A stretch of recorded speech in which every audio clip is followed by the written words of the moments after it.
अरे वाह वाह, आज तो अच्छी दावत हो गई है।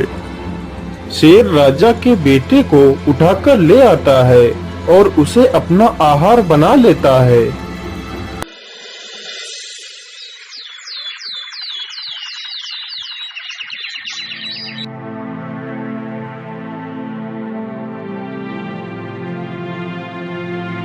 हाय हाय, मेरा बेटा कहाँ गया?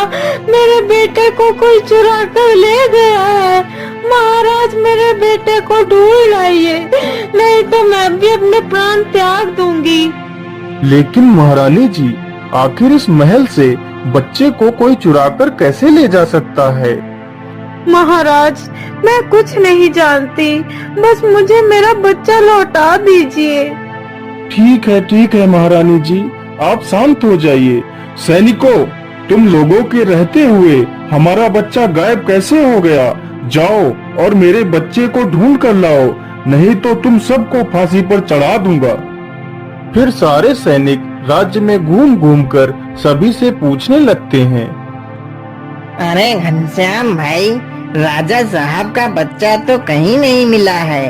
यदि वापस महल चलोगे तो राजा हमें फांसी पर अवश्य चढ़ा देगा। चलो कहीं दूसरे शहर भाग चलते हैं। यदि हम सही सलामत रहेंगे तो पैसे कहीं भी कमा सकते हैं। इतना सोचकर वह दोनों वहां से चले जाते हैं।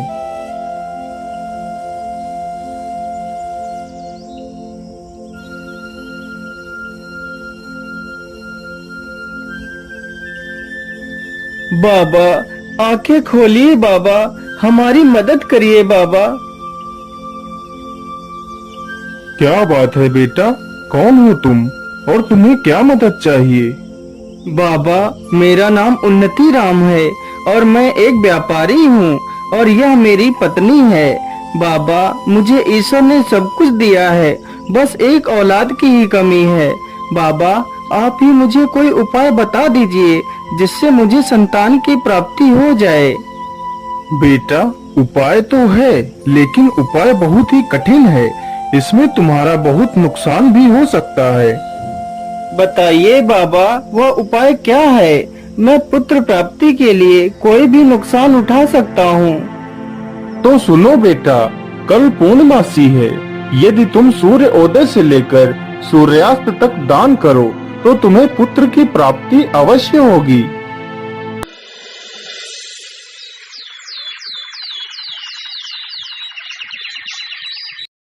अगले ही दिन सुबह होते ही व्यापारी दान करने लगता है। दान करते करते उसे पूरा दिन गुजर जाता है और उसका सारा धन सूर्यास्त से पहले ही समाप्त हो जाता है। अरे मालिक, इस गरीब को भी कुछ दे दीजिए मालिक। बोलिए बाबा, आपको क्या चाहिए? मालिक, मैं बेसहारा हूँ और इधर उधर की ठोकरें खाता हुआ घूम रहा हूँ मालिक। मेरे पास रहने के लिए घर तक नहीं है। यदि आप मुझे अपना यह घर दे दें तो आपकी बहुत कृपा होगी मुझ पर। ठीक है बाबा, जाइए, मैंने आपको यह घर दे दिया। मालिक, मैंने 4 दिनों से कुछ भी नहीं खाया है मालिक, और ना ही मेरे बीवी बच्चों ने कुछ खाया है। जैसे ही मुझे आपके बारे में पता चला, मैं दौड़कर आपके पास आ गया मालिक। यदि आप मुझे 10 सोने की मुद्राएं दे दें तो मैं अपने परिवार का पेट कुछ दिनों के लिए पाल सकता हूँ। हे भगवान, अब मैं क्या करूँ? आखिर इसे 10 सोने की मुद्राएं कैसे दूं, जबकि मेरे पास तो कुछ भी नहीं बचा है। क्या करूं भगवान? क्या सोच रहे हैं मालिक? क्या आप मेरी मदद नहीं करेंगे मालिक? नहीं नहीं, मैं तुम्हारी मदद अवश्य करूंगा। चलो मेरे साथ, मैं तुम्हें स्वर्ण मुद्राएं देता हूँ।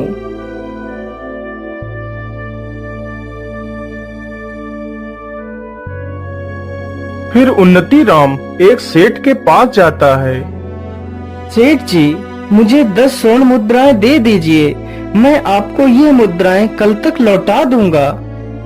मैं तुम्हें 10 स्वर्ण मुद्राएं तो दे सकता हूँ, लेकिन उसके बदले तुम्हें मेरे पास कुछ गिरवी रखना पड़ेगा। लेकिन सेठ जी, मेरे पास तो आपको देने के लिए ऐसी कोई वस्तु नहीं है। नहीं नहीं, तुम्हारे पास एक ऐसी चीज है जो तुम मुझे देकर स्वर्ण मुद्राएं ले सकते हो। लेकिन सेठ जी, मेरे पास ऐसी क्या वस्तु है? उन्नति राम, तुम अपनी पत्नी को हमारे पास गिरवी रख दो, तब तक तुम्हारी पत्नी मेरे घर का सारा कार्य करेगी। जिस दिन तुम मुझे मेरी मुद्राएं वापस कर दोगे, उस दिन तुम अपनी पत्नी को ले जा सकते हो। ठीक है सेठ जी, मैं मंजूर हूँ, मुझे स्वर्ण मुद्राएं दे दीजिए। फिर वह सेठ उन्नति राम को 10 स्वर्ण मुद्राएं दे देता है और उन्नति राम वह स्वर्ण मुद्राएं उस भिक्षुक को दे देता है। अब तो मेरे पास कुछ भी नहीं बचा है, अब मैं पैसे कहाँ से लाऊं? मैं ऐसा करता हूँ, अपने मित्र से मदद मांगने के लिए जाता हूँ।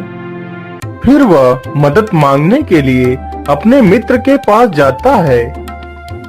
मित्र, मुझे तुम्हारी मदद की आवश्यकता है, मैं बहुत परेशानी में हूँ मित्र। क्या बात है मित्र, तुम्हें किस बात की परेशानी है, बताओ मुझे। फिर उन्नति राम अपने मित्र को पूरी कहानी सुनाता है। अब मैं क्या करूँ मित्र, तुम ही मेरी आखिरी उम्मीद हो, मेरी मदद करो मित्र। लेकिन मित्र, मैं तुम्हारी मदद नहीं कर सकता। इस बार व्यापार में बहुत ज्यादा घाटा हो गया है, जिसके कारण इस समय मेरे पास एक पैसा भी नहीं है। उसका मित्र भी उसकी मदद करने से इनकार कर देता है, तो उन्नति राम बहुत ही दुखी हो जाता है और वहाँ से वापस चल देता है।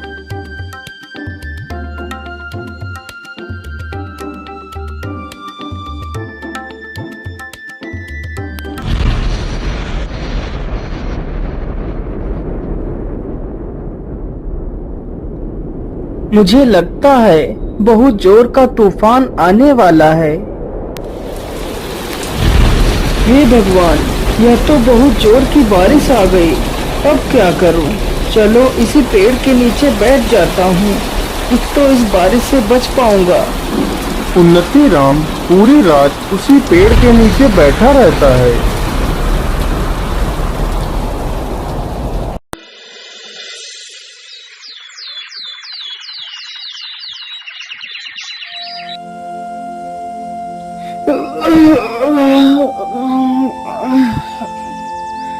अरे सुबह तो हो गई, चलो चलता हूँ।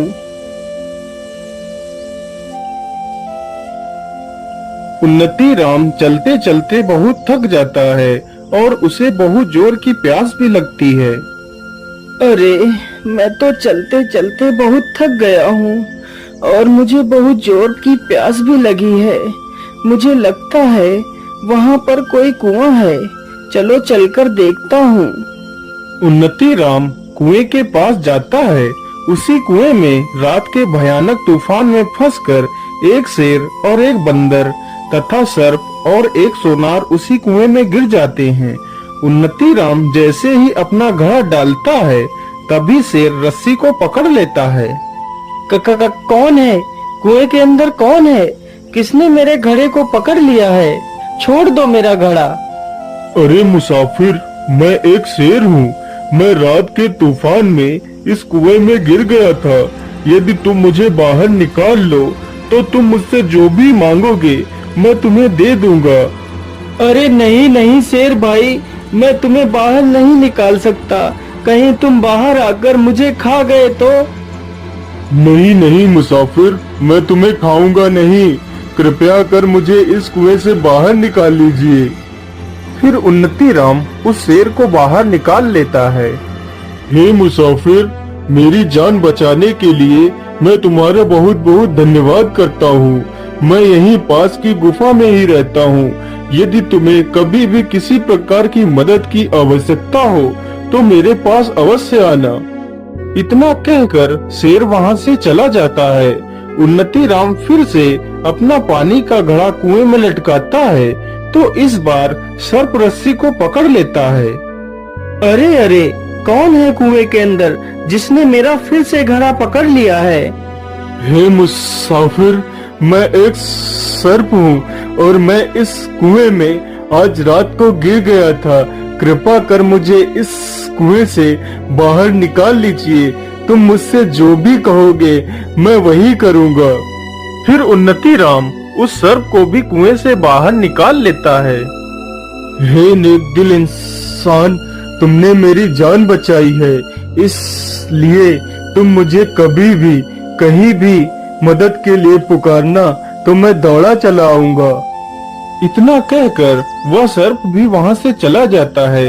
इसी प्रकार उन्नति राम उस बंदर को भी बाहर निकालता है। मुसाफिर, तुमने मेरी जान बचाई है। मैं आपका ये एहसान कभी नहीं चुका सकता। तुम्हें जब भी मेरी मदद की आवश्यकता पड़े तो मेरे पास आ जाना। मैं आपकी मदद अवश्य करूंगा। लेकिन मेरी बात याद रखना, इस कुएं में एक सोनार गिरा हुआ पड़ा है। तुम उसे बाहर मत निकालना, वह बहुत ही दुष्ट तथा कपटी है। उन्नति राम जैसे ही अपना घड़ा कुएं में लटकाता है, तभी वह सोनार घड़े को पकड़ लेता है। अरे बड़े भाई, मुझे इस कुएं से बाहर निकाल लो। मैं बहुत परेशानी में हूँ। यदि तुम मुझे बाहर निकाल लोगे तो मैं तुम्हें सोने चांदी से तौल दूंगा। सोनार की यह बात सुनते ही उन्नति राम सोच में पड़ जाता है। मुझे पैसों की तो आवश्यकता है ही, क्यों न मैं इसे बाहर निकाल लूं, तो मेरी सारी समस्याओं का समाधान हो जाएगा। ठीक है, आप परेशान मत होइए, मैं अभी आपको बाहर निकाल लेता हूँ। फिर उन्नति राम सोनार को बाहर निकाल लेता है। अरे मूर्ख मुसाफिर, तूने उन दुष्ट जानवरों को पहले बचाया और मुझे बाद में, लेकिन फिर भी मैं तुझसे बहुत प्रसन्न हूँ। तुझे जब भी मेरी मदद की आवश्यकता पड़े तो मेरे पास आ जाना। मैं संभल नगरी में रहता हूँ। इतना बोलकर वह सोनार भी वहां से चला जाता है। फिर उन्नति राम उस कुएं से पानी निकालता है और पी लेता है। अब तो मेरी प्यास बुझ गई है। चलो ऐसा करता हूँ, पहले मैं मदद के लिए उस शेर के पास चलता हूँ। देखता हूँ आखिर वह शेर मेरी क्या मदद कर पाता है। मेरे मित्र ने तो मेरी मदद नहीं की। चलो इस शेर से ही देख लेता हूँ। इतना बोलकर उन्नति राम वहां से चल पड़ता है।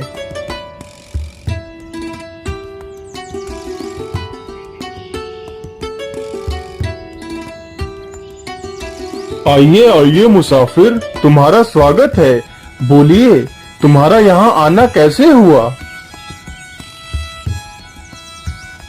शेर तुरंत ही गुफा के अंदर जाता है और 2 सोने के कंगन लेकर आता है।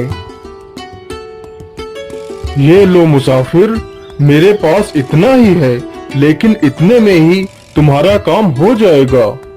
मैं ऐसा करता हूँ, यह कंगन लेकर मैं उसी सोनार के पास जाता हूँ जिसे मैंने कुएं से बाहर निकाला था। वह जरूर इन कंगनों की सही कीमत दे देगा।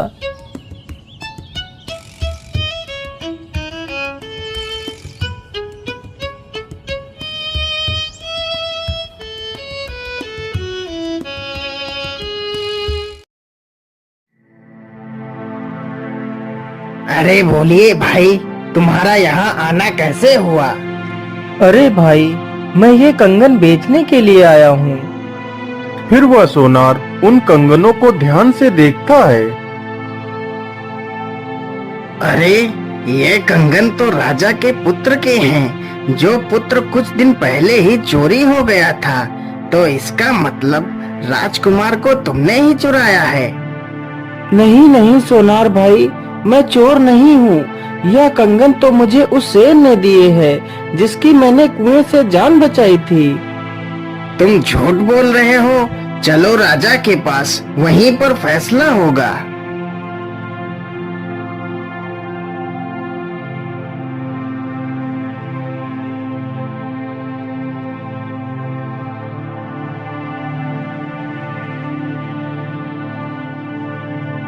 तुम्हारी इतनी हिम्मत कि तुमने मेरे बेटे को चुराया। और उसके कंगन लेकर यहाँ बेचने आ गए। कहाँ है मेरा बेटा?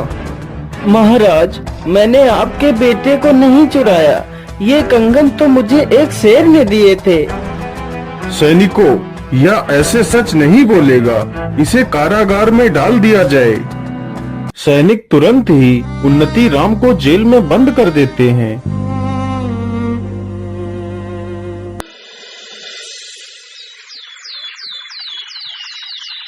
हे भगवान, ये कैसी मुसीबत में फंस गया हूँ। क्या करूँ, कैसे निकलूं इस जेल से।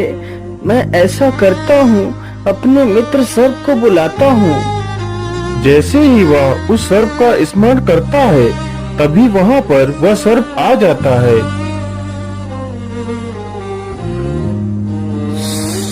बोलिए मित्र, मुझे तुमने यहाँ क्यों बुलाया है और तुम्हें इस कारागार में किसने बंद किया है? फिर उन्नति राम उस सर्प को सारी घटना के बारे में बताता है। तुम परेशान मत हो मित्र, जो मैं कह रहा हूँ उससे ध्यान से सुनो। आज रात मैं इस राजा को डस लूंगा तो राजा मूर्छित हो जाएगा। सुबह होते ही राजा को अनेकों हकीम वैद्य ठीक करने के लिए आएंगे, लेकिन मैं राजा के शरीर से जहर को उतरने नहीं दूंगा। तुम इस कारागार में बैठकर बस यही बोलते रहना कि सर्प का काटा हुआ तो मैं भी ठीक कर लेता हूँ, लेकिन मैं क्या करूँ, मैं इस जेल में बंद हूँ, क्या कर सकता हूँ। या तो राजा का दुर्भाग्य है, फिर तुम्हारी इन बातों को कोई ना कोई सुनकर तुम्हें राजा को ठीक करने के लिए अवश्य बुलाएगा। तुम आना और चुपचाप बैठकर झूठ मूठ का मंत्र पढ़ना, तभी मैं राजा के शरीर से अपने जहर के प्रभाव को खत्म कर दूंगा, तो राजा तुम्हें इनाम भी देगा और तुम्हें आजाद भी कर देगा। उन्नति राम ने सर्प के कहे अनुसार ही किया। सर्प वहाँ से चला जाता है और राजा को डस लेता है। सुबह होते ही पूरे राज्य में हंगामा कट जाता है। कई प्रकार के वैद्य डॉक्टर सब आते हैं, लेकिन राजा को कोई ठीक नहीं कर पाता है।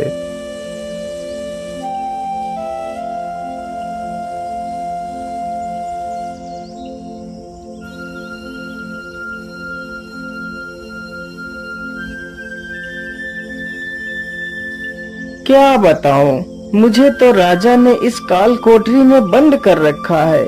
नहीं तो सांप का काटा हुआ मैं 2 मंत्र फूंकते ही ठीक कर देता हूँ, लेकिन क्या करूँ, यह तो राजा का दुर्भाग्य है कि मैं इस जेल में बंद हूँ। उन्नति राम की ये सारी बातें रानी की दासी सुन लेती है। महारानी जी, राजा साहब ने जिसे जेल में बंद कर रखा है, वह सर्प का काटा हुआ ठीक कर लेता है। मैंने अपने कानों से सुना है। सैनिकों, जाओ और उस कैदी को मेरे पास लेकर आओ। महारानी जी, क्या बात है, आपने हमें क्यों बुलाया है? मैंने तुम्हारे बारे में सुना है कि तुम सर्प से डसे हुए इंसान को ठीक कर लेते हो। हाँ महारानी जी, मैं ठीक कर लेता हूँ। मैं तुमसे प्रार्थना करती हूँ, तुम मेरे पति को बचा लो। मैं तुम्हें अपना आधा राज्य दे दूंगी और तुम्हें आजाद भी कर दूंगी। मैं तुम्हें वचन देती हूँ, कृपया जल्दी से महाराज को ठीक कर दीजिए। मेरी आखिरी उम्मीद तुम्ही से है। महारानी जी, आप परेशान मत होइए, मैं अभी राजा साहब को ठीक कर देता हूँ। फिर उन्नति राम अपनी आंखें बंद करता है और झूठ मूठ का मंत्र पढ़ने लगता है। तभी सर्प राजा के शरीर से अपने विष के प्रभाव को खत्म कर देता है। अरे, इस चोर को बाहर किसने आने दिया? महाराज, ये कोई चोर नहीं है, इसने तो आपकी जान बचाई है। फिर महारानी राजा को सारी घटना के बारे में बताती है और उन्नति राम को अपना आधा राज्य दे देती है। मैं ऐसा करता हूँ कि 10 स्वर्ण मुद्राएं ले लेता हूँ और अपनी पत्नी को ले आता हूँ, लेकिन उससे पहले मैं अपने मित्र बंदर से भी मिलता हुआ चला जाऊंगा।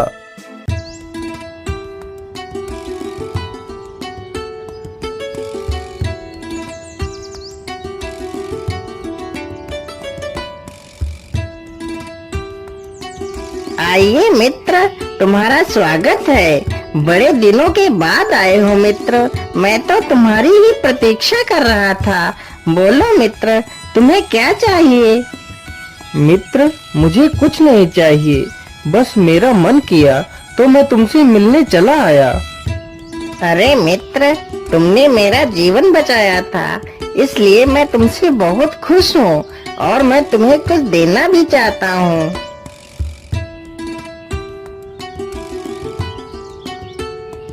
फिर बंदर 2 फल लेकर आता है।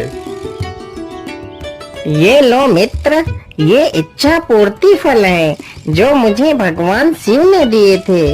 इस फल से तुम अपनी इच्छा बताकर जिसे भी खिला दोगे तो तुम्हारी इच्छा पूरी हो जाएगी। ये सुनकर उन्नति राम बहुत प्रसन्न हो जाता है और फल लेकर वहाँ से सीधे सेठ के पास पहुँच जाता है।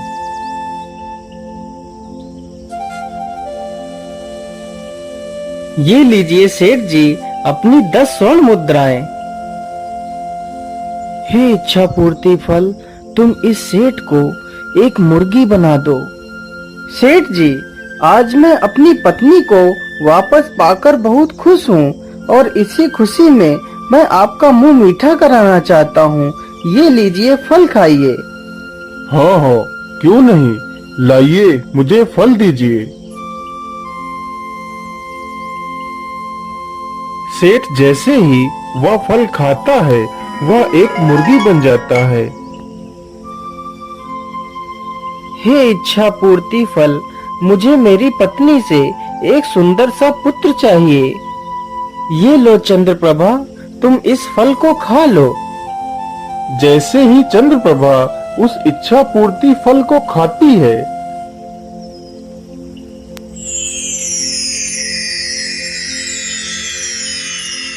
बच्चा मिलने के बाद वह दोनों बहुत ही प्रसन्न होते हैं और अपने राज्य की ओर लौट जाते हैं। अरे हरामखोर मुर्गे, मैं मुर्गी नहीं हूँ, मैं सेठ हूँ, मुझे छोड़ दे।